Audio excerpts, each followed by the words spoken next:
Es del Señor, el poder es de su Espíritu, Él es el que transforma los corazones. Y justamente de eso vamos a hablar hoy, hermanos, de una nación que parece tener el corazón entenebrecido, un lugar, una región que parece haber rechazado la palabra de Dios. Y el libro que hoy vamos a estar predicando es Oseas. Como recordarán, hace un mes estuvimos predicando acerca de Jonás. Y bueno, por gracia de Dios, a mí me han tocado estos dos profetas. En otra ocasión ya iremos viendo otros profetas. Pero tiene que ver precisamente con nuestra serie de predicaciones de Primera de Corintios. Porque en Primera de Corintios se tratan muchos temas. Y uno de esos temas es precisamente el cómo el pueblo de Dios, el que fue llamado a hacer luz a las naciones, aquel pueblo que debía dar con su ejemplo precisamente un testimonio de quién es el Dios verdadero, no lo estaban haciendo, ¿verdad? Ellos estaban más bien preocupándose por cuestiones vanas. Lo vemos así en Primera de Corintios, pero lo vemos incluso en el libro de Jonás, como el propio profeta sirve como un ejemplo. No sé si decir parodia, creo que no es el término correcto, pero sí como un ejemplo de que el pueblo de Dios se sentía orgulloso, ¿no? Se sentía grande precisamente por tener ese nombre de pueblo de Dios, pero en la función, en la evidencia, en la transformación del corazón, solamente era hueco, ¿no? Era ruido. Entonces vamos precisamente a ver Oseas, y Oseas ocurre unos cuantos años después de allá del libro de Jonás. De hecho, estábamos platicando mi papá y yo qué profetas eran más o menos contemporáneos allá con Oseas. Tenemos ahí a Amós, tenemos a Isaías, tenemos a Miqueas. Pero Jonás yo creo que le tocó muy, muy cerquita ahí, incluso yo creo que ya un Jonás viejo pudo haber estado ministrando ahí a Jeroboam II y enseguida, precisamente Oseas, tenemos evidencia de eso, ¿verdad? Que Oseas es precisamente ese siguiente profeta que precisamente ministra a Jeroboam II. Y con esto, hermanos, quiero empezar. En esta ocasión no vamos a leer todo el libro. Lo hicimos así con Jonás, no sé si lo recordarán. Leímos todo el libro, una predicación del libro completo. Pero en esta ocasión solamente vamos a leer los primeros 3 capítulos de Oseas, y es donde va a estar centrado el sermón el día de hoy. Y esos 3 capítulos de Oseas nos van a dar precisamente todo el panorama del libro. Porque vamos a ver que del capítulo 4 en adelante, el libro de Oseas simplemente es una repetición de aquel mensaje que en los primeros 3 capítulos Dios manda al profeta a profetizar, valga la redundancia. Y esa repetición es precisamente una ampliación, un zoom, una especificación de sobre qué temas va a estar hablando Oseas, que es precisamente la infidelidad, por lo cual es conocido este libro de Oseas. Pero hay otros temas, ¿no? Es la misericordia, es el amor, es la restauración, es la regeneración incluso, es la obediencia, es también la idolatría. Entonces, todos estos temas son tocados precisamente del capítulo 4 en adelante, pero de una manera más específica, una acusación muy específica de qué es lo que estaba haciendo el pueblo de Israel. Y vamos a leer capítulo 1, versículos 1 y 2. Dice así: palabra de Jehová que vino a Oseas, hijo de Beeri, en días de Usías, Jotam, Acaz y Ezequías, reyes de Judá, y en días de Jeroboam, hijo de Joás, rey de Israel. Entonces tenemos ahí a unos reyes de Judá en ese periodo que ministra Oseas, pero también tenemos a un rey de Israel, ¿verdad? Que después le va a llamar nuestro rey, por lo cual se deduce que el profeta Oseas es precisamente nacido en tierra de Israel. Si esto fuera así, tenemos entonces 2 profetas que escribieron desde Israel. Uno de estos es Oseas y el otro ya lo vimos, es Jonás. Entonces, los demás, bueno, van a ministrar precisamente hacia Judá, y algunos no son nacidos precisamente aquí en Israel. Entonces, tenemos ya al segundo profeta, y ahí termina la lista, ¿no?, de los que escribieron nacidos en Israel. Ahora, vamos al versículo 2, porque dice: el principio de la palabra de Jehová por medio de Oseas. Dijo Jehová a Oseas: ve, tómate una mujer fornicaria e hijos de fornicación, porque la tierra fornica, apartándose de Jehová. Ok, son palabras duras, ¿verdad?, para un solo versículo. Una mujer fornicaria, hijos de fornicación, el pueblo fornica. Pero lo que quiero rescatar primero, hermanos, es que este varón, este profeta de Dios, primero es llamado, ¿verdad? ¿Es llamado a qué? A traer la palabra de Dios. Y es imposible que un hombre, que un ministro de Dios, precisamente pueda traer revelación de Dios si no es primero llamado. Si no tiene el llamado, bueno, sus esfuerzos van a ser nulos, ¿verdad?, en poder profetizar correctamente la palabra de Dios. Y vemos aquí que Oseas, en primer lugar, antes de recibir instrucción de Dios, es llamado, ¿ok? Y luego va a decir que es palabra de Jehová por medio de Oseas. Ahora, esto es importante y no quiero entrar en términos de bibliología, pero vamos a ver a través de todos los profetas que ellos, cuando reciben el llamado, son ellos un medio, ¿ok? Son un medio ¿de qué? De revelación. Más adelante vamos a ver, precisamente porque se repite precisamente este concepto de que los profetas son revelación de Dios, es que también ellos son un medio de gracia para el pueblo de Israel. Ya lo veíamos con Jonás, él fue un medio de gracia ¿para quién? Para los gentiles, ¿verdad? Pero también su libro iba a ser un registro, un medio de gracia ¿para quién? Para todo aquel que lo encontrara, ¿verdad? Ahora, en este caso Oseas, hay que distinguir precisamente todo ese periodo en el que él ministra, que algunos lo datan entre el 755 a.C. hasta el 720 a.C., ya en la caída de Israel, precisamente de Samaria. Entonces, todo este tiempo de ministración, él está hablando. E incluso se cree que este libro de Oseas es una compilación, pues, de todos sus anuncios, de todas sus profecías.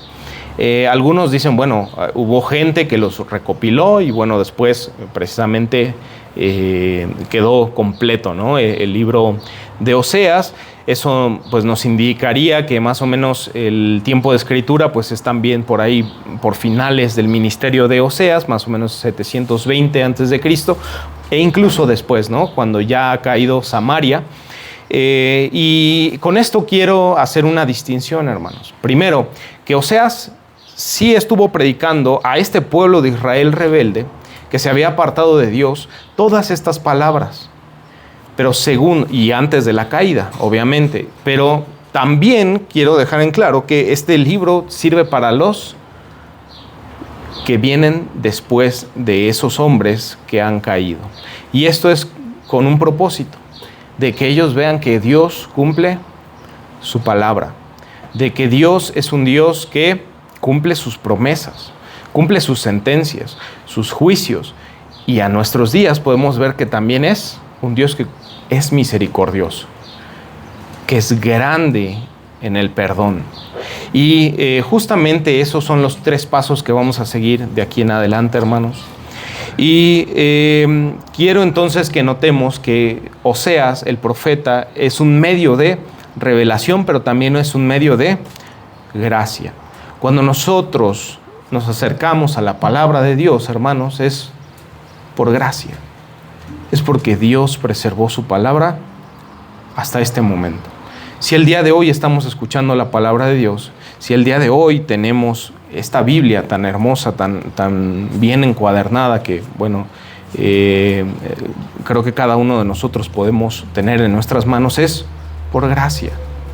es porque Dios quiere que conozcamos su mensaje, pero también para que veamos o vea su pueblo que Él cumple su palabra, que Él cumple tanto el juicio como la misericordia, y que nosotros podríamos identificarnos y caer dentro precisamente del problema que está teniendo Israel aquí, porque esto no solamente es un mensaje para ese pueblo de ese momento, sino que es para todos nosotros.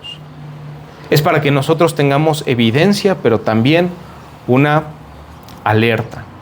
Bien, entonces la segunda parte del versículo 2 dice así, que dijo Jehová a Oseas: ve, tómate una mujer fornicaria e hijos de fornicación, porque la tierra fornica, apartándose de Jehová. Ahora vemos que el profeta es entonces un medio de gracia, pero va a servir también de ejemplo. Y no sé, hermanos, si lo han pensado, pero si les dijeran: ve y cásate con una mujer que te va a traicionar, una mujer que te va a dar la espalda, e incluso tus hijos van a llevar un nombre que es desagradable ante los hombres, y que no solamente es desagradable, sino que trae consigo una realidad que va a ser cumplida en días posteriores. ¿Cómo sería vista esa familia, hermanos?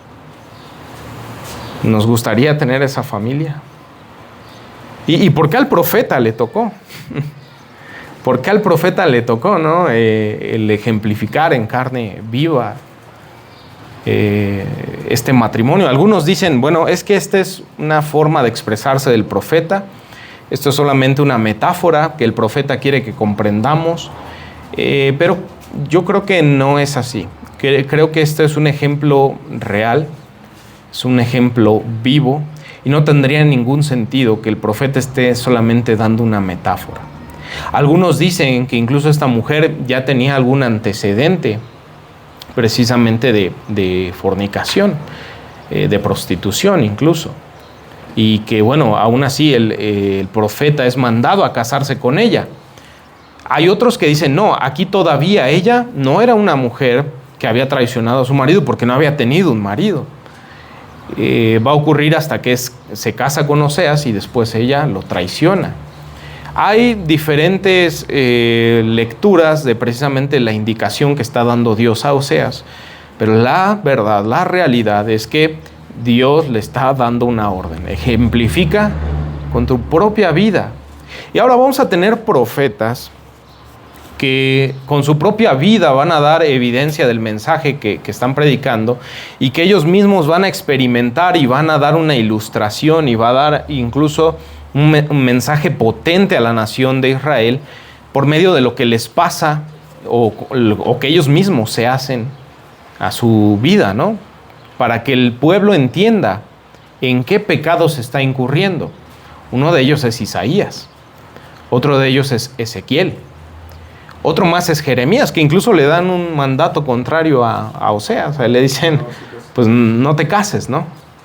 Y aquí vemos que precisamente no depende de una circunstancia o de un estatus que se tiene que cumplir precisamente para que alguien pueda predicar la palabra de Dios. Lo que tiene que ser este personaje es un medio de gracia, un medio por el cual Dios hable. Y puede ser por medio de circunstancias muy distintas. Y aquí Oseas está siendo llevado al límite. ¿Cómo está siendo él llevado al límite? Bueno, tú tienes que amar a esta mujer. Pero sabe que esta mujer te va a traicionar. ¿Quién iría hacia el matrimonio, hermanos? ¿Quién iría precisamente con esta advertencia, con este mandato al matrimonio? Bueno, si hoy en día es difícil, ¿verdad? Imagínense, en aquel tiempo, ¿no? Que era algo muy grave la fornicación. Pero no solo eso, dice, bueno, tendrás hijos de fornicación. Y vamos a ver a partir precisamente del versículo 2 hasta el versículo 8, de qué trata precisamente el nombre de estos hijos. Dice el versículo 3. Fue pues y tomó a Gomer, hija de Diblaim, la cual concibió y le dio a luz un hijo. Oseas obedeció. Y en pocas líneas se nos dice que fue por ¿quién? Por Gomer. Y luego tuvo un hijo. Y le dijo Jehová: ponle por nombre Jezreel, porque de aquí a poco yo castigaré la casa de Jehú por causa de la sangre de Jezreel, y haré cesar el reino de la casa de Israel. ¿Cómo se llamaba el primer hijo, hermanos? Jezreel, ¿verdad? Que significa Dios siembra. Y en aquel día quebraré yo el arco de Israel en el valle de Jezreel. Ahora, este nombre de Jezreel, precisamente, que significa Dios siembra, era una sentencia para, ¿qué casa dice ahí? La casa de Jehú. Y bueno, es importante notar que Jehú era un lugar donde se había derramado sangre. Y nos indica que Dios está al tanto de lo que ocurre en cada lugar, porque hay una puntualización de la casa de Jehú, porque ahí Dios va a traer juicio. ¿Cómo va a traer juicio? Bueno, lo vimos ahí en el 5. En aquel día quebraré yo el arco de Israel en el valle de Jezreel. Quebrar el arco significa precisamente desarmar, ¿verdad? Prácticamente es un contraataque al ejército enemigo. Y si Dios está contendiendo con la casa de Jehú, eso quiere decir que la casa de Jehú se ha vuelto ¿qué? Un enemigo para Dios. Y aquellos que se jactaban ser pueblo de Dios, ejército de Dios, enviados de Dios, luz en medio de las naciones, ahora son declarados enemigos de Dios. Y Dios va a vengar. Y Dios va a hacer juicio y justicia a la casa de Jehú. Dios siembra. Vamos al segundo hijo, porque ahí en el versículo 6 dice: concibió ella otra vez y dio a luz una hija. Y le dijo Dios: ponle por nombre Lo-Ruama. No le pongan así a su hija. Porque no me compadeceré más de la casa de Israel, sino que los quitaré del todo. Lo-Ruama precisamente significa no compadecida. Y esto es algo que Dios ya está indicando. Primero, Jezreel, Dios está en contra de la casa de Jehú. Dios está en contra de Israel, de toda la nación. Y no estamos hablando solamente de algunos cuantos. Dios está hablando juicio ¿para quién? Para toda la nación. Ya no estamos hablando de un pecado puntual de una persona. Estamos hablando de una degradación y una corrupción institucional y nacional. Porque las instituciones se han pervertido. ¿Cuáles eran las instituciones del pueblo de Israel? Bueno, una era el sacerdocio. Y el sacerdocio no enseñaba la palabra de Dios. Esta es una acusación constante en todos los libros proféticos. Malaquías me gusta mucho porque ahí se puntualiza y se enfatiza más precisamente esta acusación al sacerdocio. Ellos no están preocupados por predicar la palabra de Dios, menos por ejemplificar con sus vidas la palabra de Dios. Y por lo tanto, la acusación a los sacerdotes se riega hacia el pueblo, porque si ellos no han conocido de las instituciones que Dios puso en el pueblo, la palabra de Dios, bueno, en primer lugar son los sacerdotes, pero en segundo lugar, el pueblo. Porque ellos tenían de sus padres, o debían tener al menos de sus padres, una enseñanza de boca en boca, una tradición oral. Y aún así, ellos no la tenían. Toda la nación estaba corrompiéndose. Ahora, hermanos, quiero hacer una puntualización. Cuando hablamos de toda la nación, hablamos de precisamente un límite que Dios ha llevado a decir basta. Basta de tanta injusticia y de tanta corrupción. Y cuando hablamos de toda la nación, tenemos también que decir que hay gente muy puntual que aún no ha dado su brazo a torcer. Uno de ellos, el profeta Oseas. Bueno, teniendo esto en cuenta, hermanos, el pueblo de Israel no iba a ser compadecido, así como lo decía el nombre de la segunda hija de Oseas. No compadecida. Y esto es, Dios está enojado y el pacto ha sido transgredido. Por lo tanto, no va a haber compasión. Dios no es un Dios que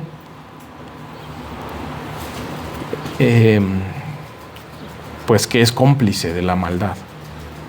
Tiene que haber precisamente una consecuencia y no va a haber compasión. Ahora vamos, hermanos, al tercer hijo. Dice así: después de haber destetado a Lo-Ruhama, concibió y dio a luz un hijo, y dijo Dios: ponle por nombre Lo-Amí, porque vosotros no sois mi pueblo, ni yo seré vuestro Dios. Con todo, será el número de los hijos de Israel como la arena del mar, que no se puede medir ni contar, y en el lugar en donde les fue dicho, vosotros no sois pueblo mío, les será dicho, sois hijos del Dios viviente. Y se congregarán los hijos de Judá y de Israel, y nombrarán un solo jefe, y subirán de la tierra, porque el día de Jezreel será grande. Ahora, hermanos, aquí vemos a un tercer hijo, Lo-Amí, y que precisamente su nombre significa no mi pueblo. Y en estos versículos, desde el 8 hasta el 11, nosotros vemos un contraste, vemos una transición. Porque Lo-Amí significa no mi pueblo. Por como ustedes son ahora mis enemigos, como lo vimos con Jezreel, yo no voy a tener compasión de ustedes, como lo vimos con Lo-Ruhama. Hay algo que se ha quebrado, es mi pacto, es mi justicia, y por lo tanto yo tengo precisamente que actuar. Y entonces ustedes ya no van a ser mi pueblo. Ustedes ya no van a estar en mi presencia. Y hermanos, nosotros podemos leerlo muy sencillo, pero eso es gravísimo. Que el pueblo de Dios deje ser el pueblo de Dios, o los que se llamaban pueblo de Dios, sean señalados como ustedes no son mi pueblo, es algo gravísimo. Quiero que recordemos la bendición allá en Levítico 26, la bendición prometida por medio de la obediencia del pueblo de Israel, y también en Deuteronomio 28, que es precisamente la repetición de esta ley. Lo que se prometía a ese pueblo era precisamente que ellos iban a ser bendecidos si ellos estaban en la presencia de Dios, si ellos eran obedientes. La obediencia iba a ser el signo, iba a ser la evidencia de que ellos estaban en comunión con Dios. Por lo tanto, con estos tres nombres de los hijos de Oseas, ¿qué está dejando en evidencia Dios? Ustedes no están en comunión conmigo. Dios no puede tener comunión con las tinieblas. Dios no puede tener comunión con Belial. Y esta es una de las acusaciones que se va a dar más adelante en el libro. Tenemos varios capítulos de acusación, el 4, el 5, el 7, el 8, el 13.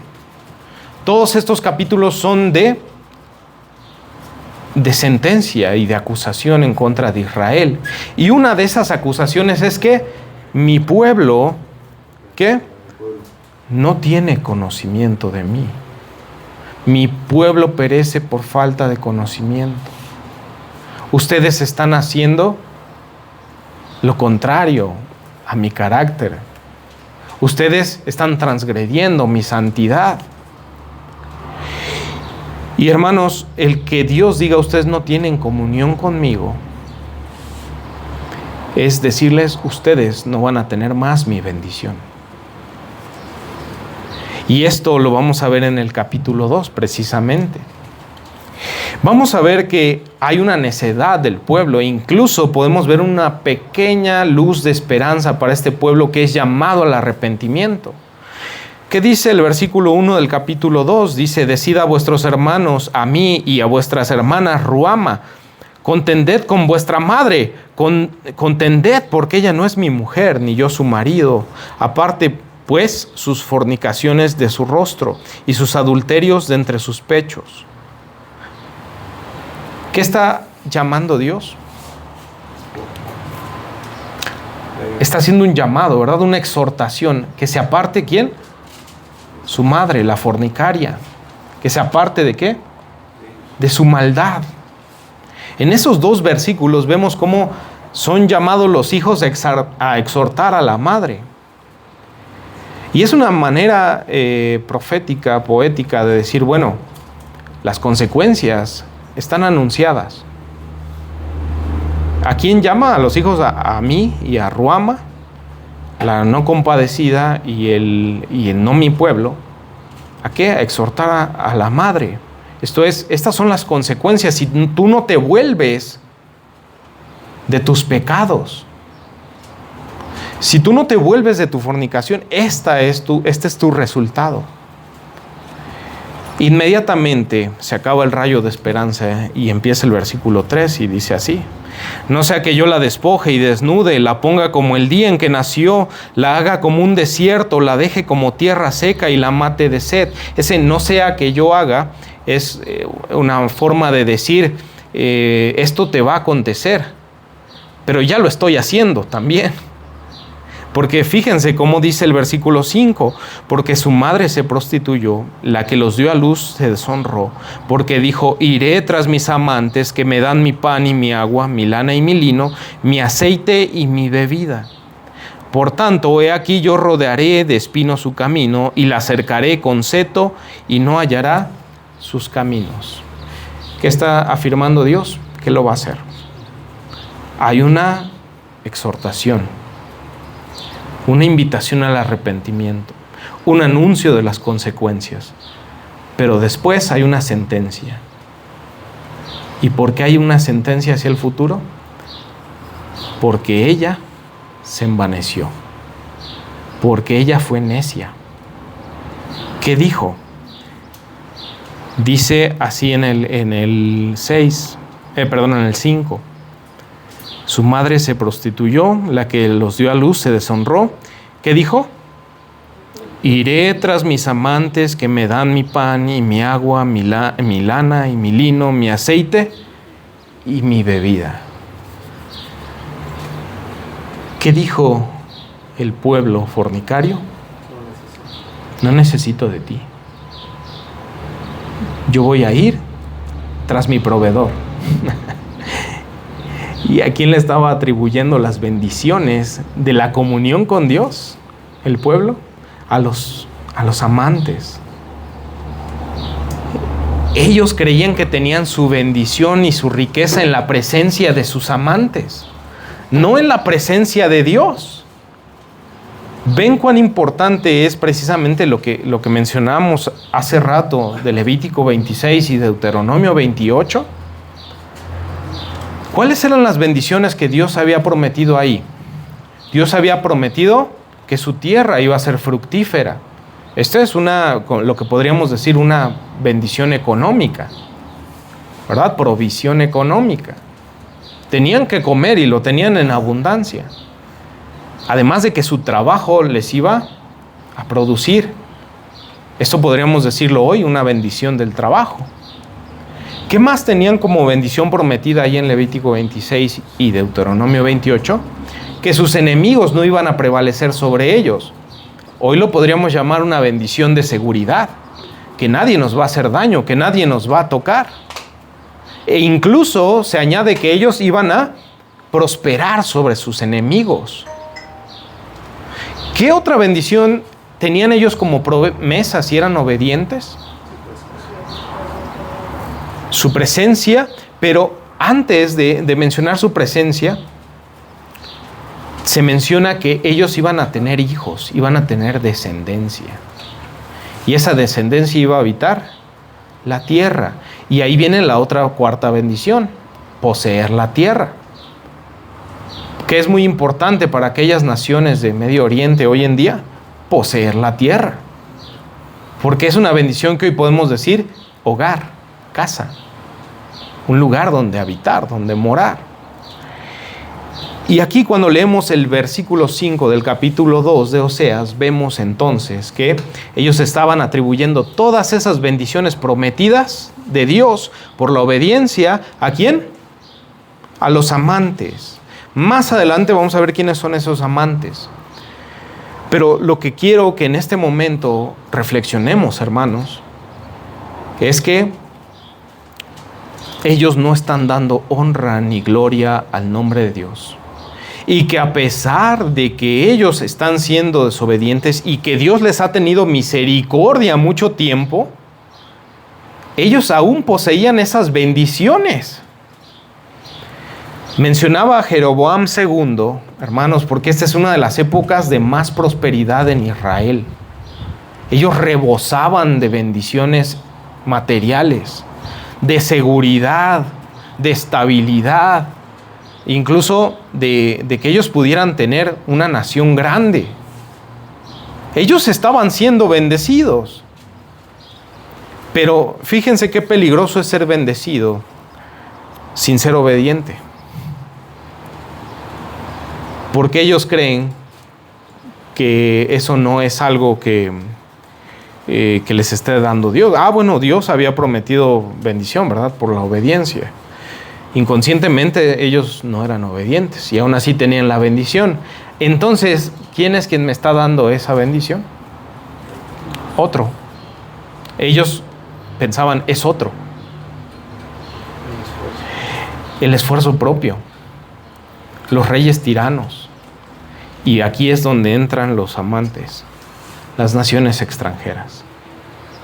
Ellos hicieron muchas alianzas estratégicas y militares para precisamente ellos no sufrir ataques de enemigos. Incluso a veces llegaban a jugar a dos bandas, con los asirios, con los egipcios. Y ellos ponían su esperanza ¿en dónde? En esas alianzas estratégicas, en los amantes. No es que Dios no es quien me da la provisión, es en lo que yo me pueda trabajar, en lo que yo me pueda conseguir. Y por eso voy a ir de un lado a otro, tratando de hacer alianzas con otros pueblos extranjeros para yo no padecer. Y alguno dirá, bueno, es que es legítimo, ¿no? Se lo está trabajando. Pero ¿qué les había dicho Dios? En la ley estaba claro que ellos no debían poner su esperanza en las naciones extranjeras, en la multitud de caballos. ¿Por qué? Porque inmediatamente, en cuanto ellos empezaron a hacer esas alianzas, su vista y su corazón se iba a fijar en eso. Y iban a dejar de esperar en Dios. Y esto es gravísimo, hermanos. Porque nosotros lo vemos en alianzas geopolíticas de aquel tiempo. Pero ¿cómo lo vemos hoy en nuestros días? Quizás estemos confiando más en nuestro trabajo, en lo que nosotros podemos lograr para obtener una bendición. Y no nos damos cuenta que Dios es quien nos ha dado el trabajo, la capacidad y tanto el fruto del trabajo. Quizás nosotros no tengamos fe en que Dios es quien provee los medios, el trabajo, y precisamente por eso estamos desesperados buscando ver de dónde obtenemos las cosas. Eso es lo que hizo el pueblo de Israel. Eso es lo que ellos estaban pretendiendo, cambiar a Dios o cambiar de Dios. Pero vamos a ver que no es lo único, hermanos. También hay una acusación ritual. Ellos estaban adorando a Dios de boca para afuera, de labios para afuera, pero ¿a quién le rendían precisamente las ofrendas? Sus animales, sus cosechas, a Baal. Y entonces ellos estaban teniendo un sincretismo, porque decían que adoraban a Dios, pero al mismo tiempo, bueno, también acá estos idolitos que tengo por acá, ¿no? Algo muy parecido ocurre hoy y podemos decir, señalar rápidamente incluso algunos cultos, como lo es en la iglesia romana, que precisamente dicen, bueno, es que yo adoro a Dios, pero también a la madre de Dios, pero también al santo, no sé cómo se llaman sus santos, la verdad, pero a todos estos santos también. Y a estos les rindo mi tiempo, me arrastro en las calles, traigo incluso todo mi sueldo y se lo doy ahí al sacerdote. Pero no solamente está ocurriendo en la iglesia romana. Iglesias que se dicen evangélicas están cayendo en la misma práctica. Los pastores que dicen, bueno, es que tú te tienes que traer tu ofrenda, ¿no? Y bueno, tu ofrenda me la dejas a mí. Y pues yo la voy a utilizar en mi beneficio. Bueno, es que si tú no eres prosperado es porque no tienes fe. ¿Fe en qué? Bueno, fe en lo que yo te digo, ¿verdad? Tenemos ejemplos en la actualidad. Pero hermanos, eso es a nivel institucional. Pero podemos trasladarlo también al nivel individual, personal. ¿Qué pasa, hermanos, cuando nosotros decimos, sí, Dios, sí tengo tiempo para ti, yo creo en ti, ¿verdad? Yo creo en ti, yo haría cualquier cosa por ti. Pero cuando se nos demanda algo, ya no lo queremos hacer, no lo queremos rendir a los pies de Dios. Y eso me lleva a pensar en Abraham. Cómo se evidenció que Abraham era un hombre de fe, porque él no tenía su ídolo ¿en qué? En lo que más anhelaba, un hijo. Y cuando le fue demandado, él lo dio. Hermanos, nosotros podemos estar cometiendo sincretismo, alabando a Dios, pero presentándole nuestras ofrendas a cualquier otra cosa que no sea Dios. Y ocurre a todos los niveles, como ya les dije, hermanos. Instituciones, individuos, familias, trabajos, la sociedad. Y hoy la sociedad, hermanos, ¿qué nos exige? Lealtad. Si tú no te sometes a este tipo de ideología social o política, tú vas a ser un señalado. ¿Y qué hace mucha gente? Y tristemente he visto a muchos pastores ceder. No, sí, estamos con el pueblo, ¿verdad? Estamos con el presidente. Estamos con estas naciones. ¿Por qué? Porque ha ocurrido una idolatría en el corazón. Porque por un lado decimos que Dios es nuestro Dios, pero por otro lado nuestra confianza está ¿qué? En la política. O está en el jefe del trabajo, o está incluso en mi familia. Hermanos, todo eso no es malo. La bendición no es mala. De hecho, Dios promete bendición por la obediencia al pueblo de Israel en Levítico y en Deuteronomio. Pero ellos debían considerar que todo eso venía ¿de quién? Y ahí sí viene, como decía mi hermano José, la presencia de Dios. Que Dios le diga a su pueblo, no tienes comunión conmigo, está diciendo, se acabó, se cierra el grifo. Veamos lo que dice más adelante el texto. 9. Por tanto, yo volveré, tomaré mi trigo a su tiempo y mi vino a su sazón, y quitaré mi lana y mi lino que había dado para cubrir su desnudez. Les voy a quitar eso que ustedes le están atribuyendo a otros dioses. Y ahora descubriré yo su locura delante de los ojos de sus amantes, y nadie la librará de mi mano. Haré cesar todo su gozo, sus fiestas, sus nuevas lunas y sus días de reposo. ¿Ya veían cuánta festividad tenían? todas sus festividades, y haré talar sus vides y sus higueras, de las cuales dijo: mi salario son, salario que me han dado mis amantes, y las reduciré a un matorral, y las comerán las bestias del campo, y la castigaré por los días en que incensaba a los Baales, y se adornaba de sus arcillos y de sus joyeles, y se iba tras sus amantes, y se olvidaba de mí, dice Jehová. Pero he aquí que yo la atraeré y la llevaré al desierto y hablaré a su corazón. Y le daré sus viñas desde allí y el valle de Acor por puerta de esperanza. Y allí cantará como en los tiempos de su juventud y como en el día de su subida, dice, su subida de la tierra de Egipto. En aquel tiempo, dice Jehová, me llamarás Ishi y nunca más me llamarás Baali. Ahora, hermanos, ¿qué está diciendo Dios? Toda esa bendición la voy a quitar. Pero no está hablando solamente de la bendición económica, de la prosperidad en la tierra, de la posesión de una tierra, de prevalecer contra sus enemigos. No solamente está hablando de eso, está hablando de su presencia.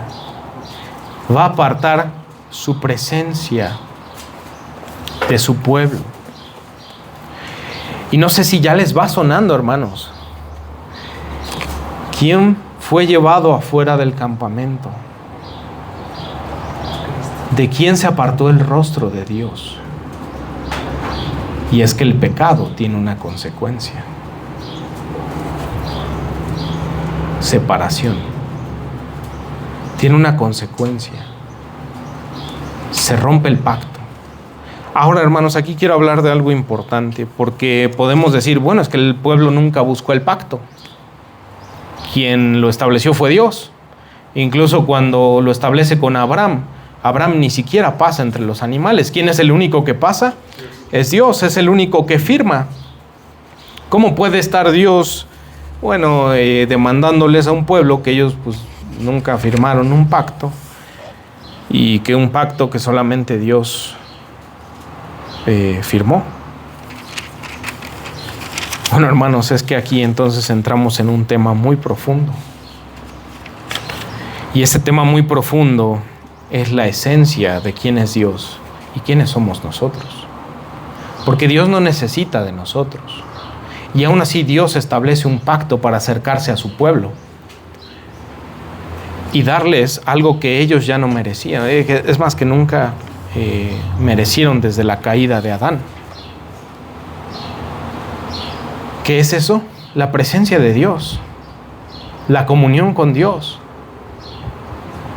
Y Dios pudo haber abandonado a la humanidad a su suerte, destruido a la humanidad, pero aún así Dios quiso que de las tinieblas resplandeciera ¿qué?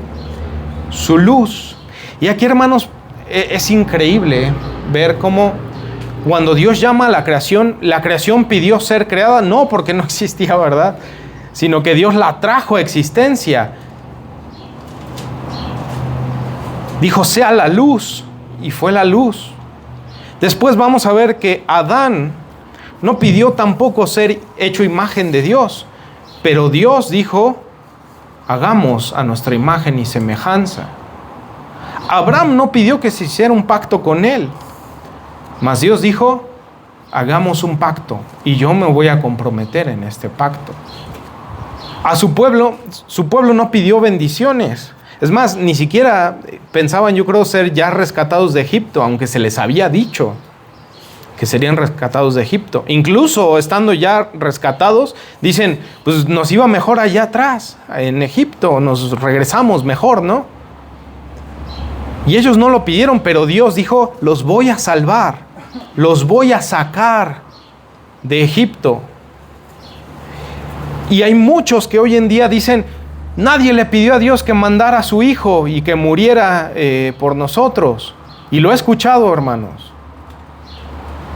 Pero Dios dijo, voy a enviar a mi hijo. Por lo tanto, esto es solamente una evidencia, hermanos, que los que se van a perder por su propia necedad. Porque ellos dicen, no lo pedimos. No queríamos ni existir. ¿Quién le dijo a Dios que tomara cartas en el asunto sobre mi vida, sobre mi existencia? Y esta es una evidencia que la humanidad está constantemente en contra de la soberanía de Dios. No quieren que Dios sea Dios. Y esto es durísimo, hermanos. Por lo tanto, aquellos que han de salvarse y aquellos que son pueblo de Dios y aquellos que han de obtener las bendiciones de Dios por su presencia y que se van a deleitar en su presencia, son solamente aquellos que Dios ha traído hacia sí. Porque la humanidad deja en evidencia que si por ellos fuera, se perderían. Veíamos en Jonás, la salvación es de Dios. Y lo que Dios deja en evidencia con este pueblo de Israel es que aún teniendo prosperidad económica, seguridad, familia, territorio y la palabra de Dios, profetas ministrándoles, aún así ellos son una paloma incauta, dice Oseas. Si no me equivoco es en el 7:11. Les llama paloma incauta. ¿Qué es incauto? Necio, tonto. Alguien pues, que no tiene ni idea de lo que está pasando, ¿verdad? Y ellos son como esa paloma incauta que va en busca de sus amantes. De alguien que no sea Dios para ofrecerle sus bendiciones o para obtener de ellos sus bendiciones. Y entonces, hermanos, con esto solamente podemos ver que Dios está anunciando el juicio a esta nación rebelde que se está perdiendo por su propia necedad. Y en el 14 dice, pero he aquí, yo la atraeré y la llevaré al desierto y hablaré a su corazón. ¿Qué va a hacer Dios? Esto es hermoso, hermanos. ¿Qué va a hacer Dios? La atraeré. Hay una oportunidad. Una última oportunidad.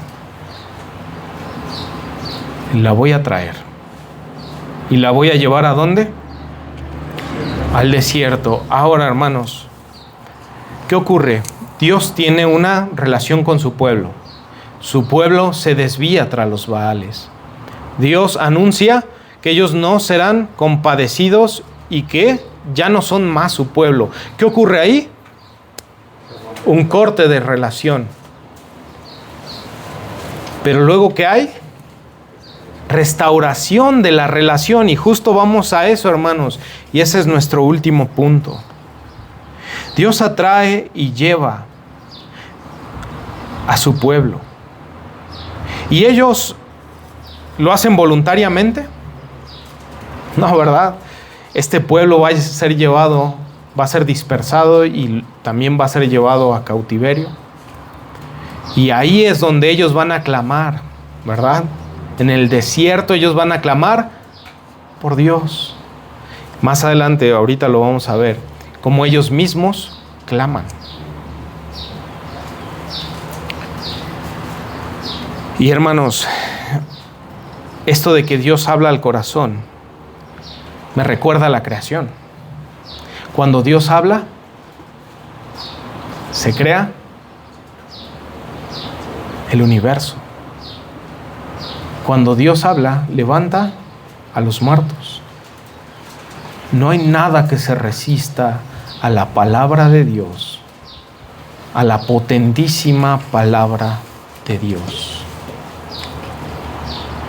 Y Él dice, hablaré a su corazón. ¿A dónde habla Dios? A lo más profundo del ser. Y hermanos, aquí también quiero que reflexionemos sobre una incapacidad que tiene este pueblo. Una incapacidad desde la esencia misma. Ellos no pueden establecer un pacto con Dios. Hace rato hablábamos por qué ellos no establecen un pacto con Dios, sino que Dios es el único que establece este pacto. Porque ellos no son igual a Dios. Y un pacto se establece entre iguales. Porque uno puede comprometerse. ¿A qué? A responder por su parte. Y el otro también. Pero el hombre puede darle algo a Dios. El hombre puede prometerle algo a Dios. ¿Qué hay que no sea de Dios? Por lo tanto, hay una incapacidad del pueblo primero para establecer un pacto. Por eso Dios tiene que establecer el pacto Él y comprometerse Él solamente, no el hombre. Es una incapacidad del ser. Pero hay otra segunda incapacidad, y es una incapacidad del conocer y del saber. Y esta incapacidad del conocer y del saber ya la dejó saber Oseas. Mi pueblo perece por falta de conocimiento, ahí en el 4:6, porque este conocer, podemos nosotros tener una capacidad intelectual de obtener información, pero este conocer al que se refiere Oseas es un conocimiento que transforma la vida. Y este pueblo tiene cauterizado el corazón, tiene muerto el corazón, tiene un corazón de piedra y por lo tanto no puede conocer a Dios. Su propia naturaleza le impide conocer a Dios, aunque hayan escuchado de Él, aunque de labios digan que le honran, pero en sus actos sacrifican a Baal y en sus actos buscan a otras naciones para ser socorridos. Por lo tanto, el conocimiento que Dios exige no es informativo. Es un conocimiento desde el corazón renovado, regenerado, restaurado a una comunión con Dios. Por lo tanto, se queda en evidencia que estos hombres no tenían ninguna relación con Dios. No estaban en pacto con Dios. Aunque Dios menciona que con sus padres estaba en pacto, ¿verdad? Pero hay una tercera incapacidad, hermanos, y esta incapacidad es de hacer el bien. Por más que ellos dijeran que adoraban a Dios, no era así. Estaban incapacitados de hacer el bien por su naturaleza caída.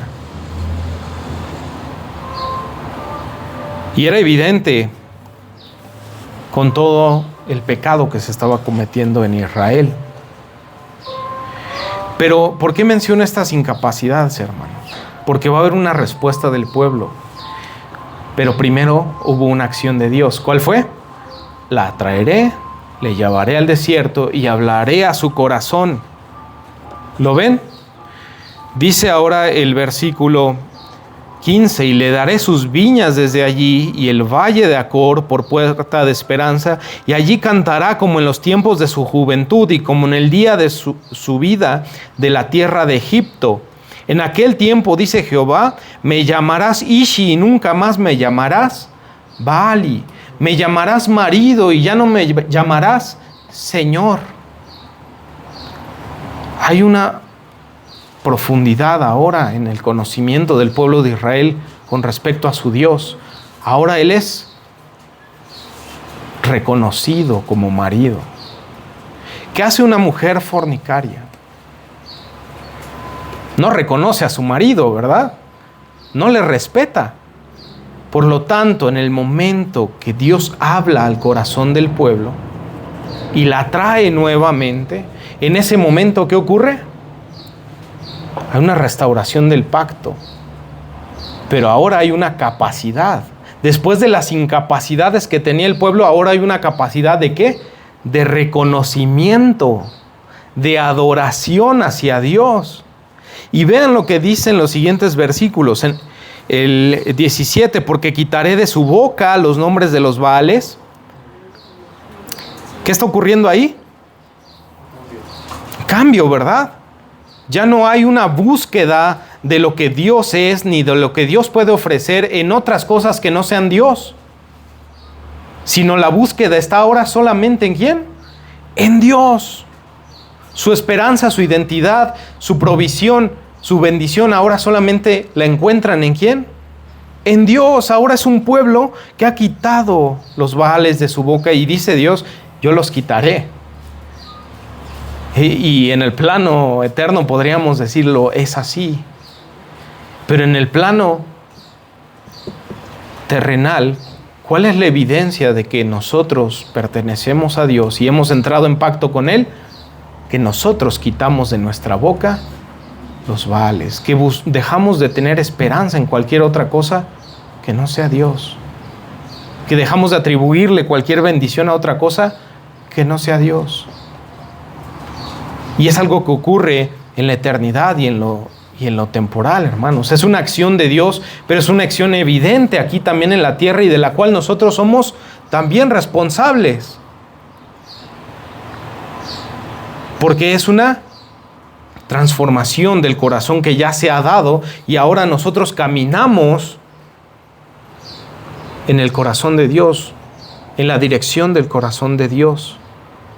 Y ahora lo que Dios hace para nosotros es un hecho, es una realidad, es algo que podemos vivir, disfrutar, ya no por obligación, ya no por mandato, como dice Hebreos 6 al 8. Ya no es un sacerdocio que solamente se cumple ritualmente y que funcionaba como sombras de lo que había de venir. Ahora hay un entendimiento de quién es Dios, hay un conocimiento de Dios, hay una adoración y un reconocimiento de que Él es nuestro esposo, dice ahí el marido. Ya no me llamarán Baal, ahora será Ishi.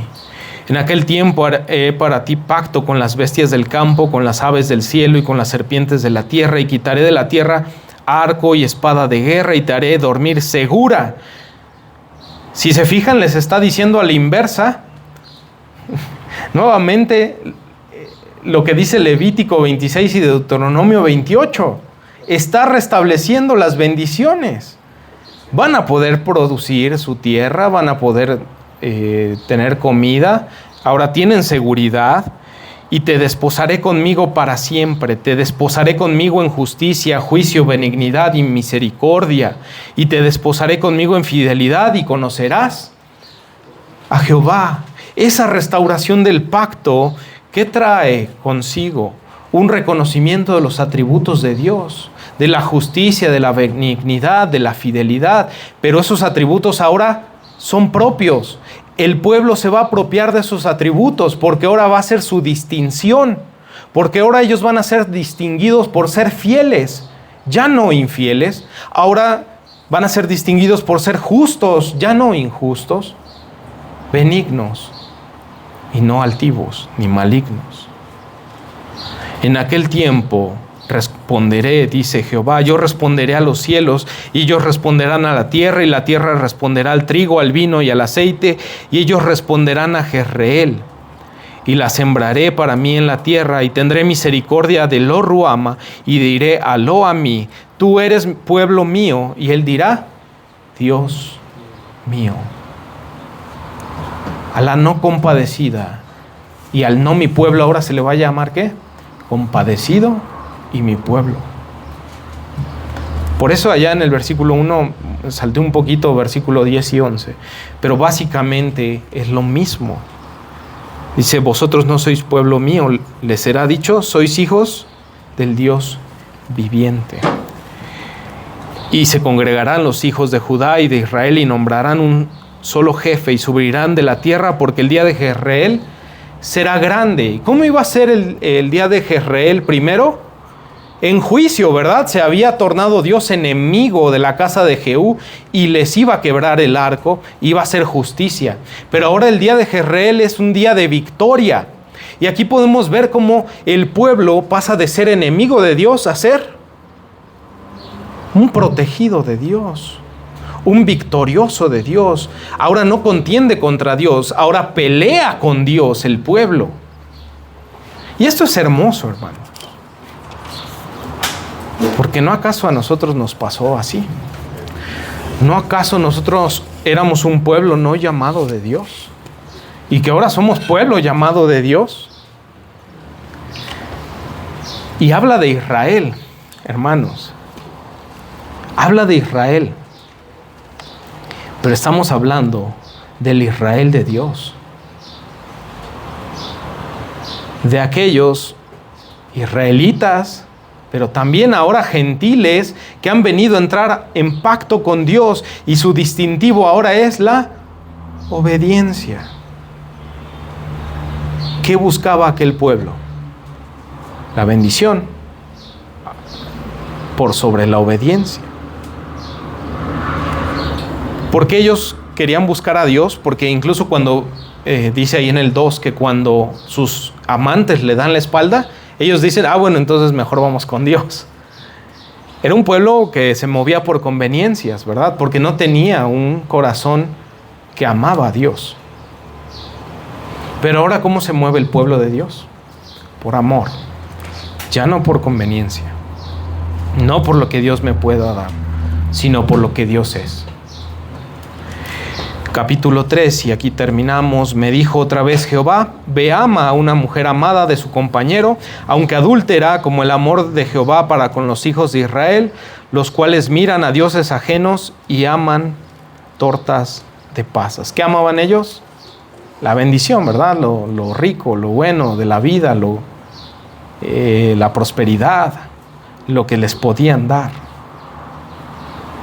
Pero que se le manda a Oseas nuevamente que sea ejemplo, ¿verdad? Y hermanos, no quiero que dejemos de pasar por alto la situación de Oseas, porque Oseas realmente sufrió esto, padeció esto, la infidelidad de su esposa, el dolor que él habrá pasado noche tras noche por la infidelidad de su esposa. No era una actuación, era algo que Dios permitió que pasara en la vida de Oseas, para que él, con el dolor que el esposo, que Dios siente por su pueblo, él también lo sintiera, y que con esa intensidad él predicara al pueblo de Israel. Digo, es imposible, pero me hubiera gustado ver el clamor de ese hombre. Y eso es lo que hacemos los predicadores, hermanos. Quizás no estemos experimentando la situación de Oseas, pero clamamos porque el pueblo de Dios se reconcilie con Dios. Clamamos por señalarle al pueblo de Dios cuál es la falta del pueblo, que muchas veces se mueve por conveniencia, que muchas veces se mueve por interés, que muchas veces busca amantes, que muchas veces comete idolatría, que muchas veces comete un culto combinado de Dios y los ídolos. Y eso es lo que clamamos. Pero clamamos también que Dios es un Dios de misericordia, que ha llamado al pueblo que no era suyo, su pueblo, y que Dios está reconciliando a su pueblo consigo mismo. Y Oseas ahora lo va a ejemplificar, casándose nuevamente con su esposa, entrando en pacto nuevamente con ella, porque eso significa casamiento. Entrar en pacto perpetuo con una persona. Y dice el 2, la compré entonces para mí por 15 siclos de plata y 1 homer y medio de cebada. ¿Saben cuánto suma eso? 30 siclos de plata. Pero ¿por qué el autor no dijo, te compré por 30 siclos de plata? ¿Por qué dice 15 siclos de plata y luego dice homer y medio de cebada? Porque quiere dar a entender que ese homer y medio de cebada incluso era de lo más despreciable. Esa cebada incluso se la daban a los animales. La gente luego ni se la comía. Pero quiere dar a notar precisamente el estado en el que estaba esa mujer, que incluso con dinero que alcanza para comprarle alimento a los animales, que no era valorada en su estado caído, que no tenía ningún valor. Y además esos 30 siclos de plata, no sé si les suenan, hermanos.